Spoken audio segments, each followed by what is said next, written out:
اگر کوئی شخص اپنی بھوک مٹانے کے لیے روٹی چوری کرے تو چوری کے ہاتھ کاٹنے کی بجائے بادشاہ کے ہاتھ کاٹے جائیں۔ حضرت علی کا فرمان ہے، ایسی غربت پر صبر کرنا جس میں عزت محفوظ ہو اس امیری سے بہتر ہے جس میں ذلت اور رسوائی ہو۔ حضرت علی کسی کی تباہی پر خوش نہ ہو، خبر نہیں کل زمانہ تمہارے ساتھ بھی یہی برتاؤ کرے گا۔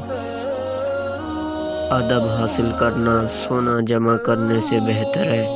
اپنے بچوں کو ادب کرنا سکھا کر انہیں فائدہ پہنچائیں۔ حضرت علی اپنی زبان کی تیزی اس ماں پر مت چلاؤ جس نے تمہیں بولنا سکھایا۔ حضرت علی کا فرمان۔ مشکل ہمیشہ بہترین لوگوں کے حصے میں آتی ہے کیونکہ اس کو بہترین طریقے سے انجام دینے کی صلاحیت